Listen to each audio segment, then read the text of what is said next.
Как уже многие в курсе, в начале октября в отношении нападающего «Зенита» Александра Кокорина и полузащитника Краснодара Павла Мамаева возбуждены уголовные дела в связи с несколькими случаями избиения людей, произошедшими после празднования футболистами десятилетней годовщины их дружбы.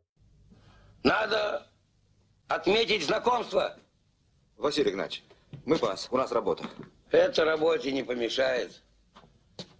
Русская водка им нравится. Говоря об этом инциденте, нужно упомянуть, что Кокорин и Мамаев относятся к категории одних из самых высокооплачиваемых российских спортсменов. Годовой доход Кокорина составляет 252 миллиона, а Мамаева 180 миллионов рублей. Поскольку в период следственных действий контракты звезд футбола продолжают действовать, то даже пребывание в СИЗО приносит друзьям более 1 миллиона рублей ежедневно. Пока футболисты были на свободе, они привыкли жить, ни в чем себе не отказывая, тратя на отдых баснословные суммы. Так только счет за вечеринку после вылета нашей сборной из чемпионата Евро-2016 составил около 19 миллионов рублей. Не могли бы мы где-нибудь здесь организовать небольшой забег в ширину?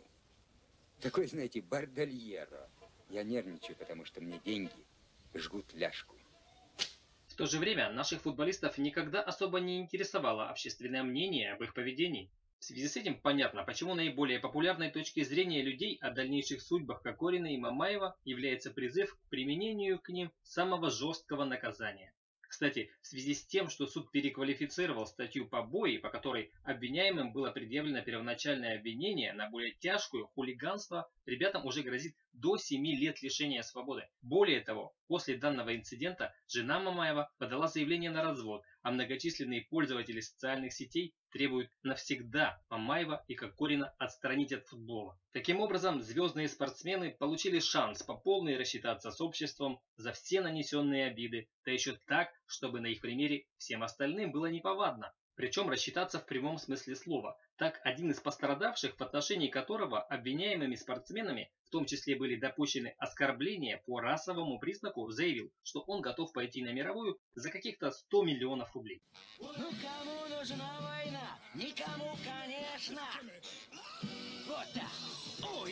Однако, друзья, если задуматься, будет ли справедливость восстановлена, если по жизням Кокорина и Мамаева проедется безразличный каток общественного негодования? Чем в этом случае общество будет лучше футболистов? С этой непопулярной стороны данный случай стал как бы проверкой большинства на умение проявлять человечность и сострадание даже к таким, не побоюсь этого слова, зажравшимся гражданам, как Мамаев и Кокорин. Поэтому, пожалуй, один из основных вопросов в этой истории заключается в том, искупление вины футболистами-хулиганами возможно только путем многолетней изоляции от общества с лишением всех почестей и званий, либо к ним все же может быть применено иное справедливое наказание.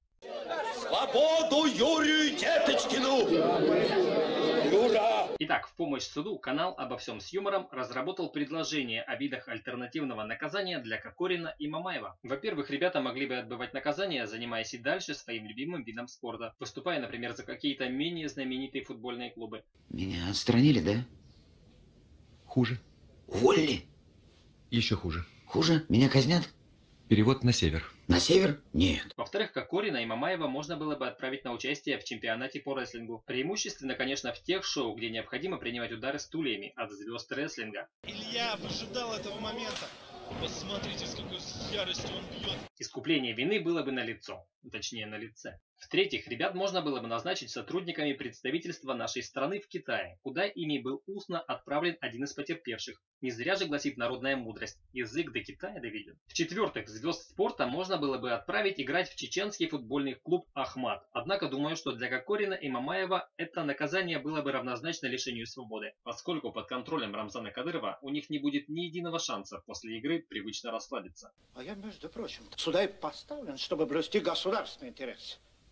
В-пятых, к обвиняемым можно было бы не применять никаких наказаний, поскольку, судя по тому, как они играют в футбол, Кокорин и Мамаев давно уже себя сами наказали. Каждый раз выдерживать 90 минут позора даже врагу не пожелаешь. А зачем вы вообще деретесь?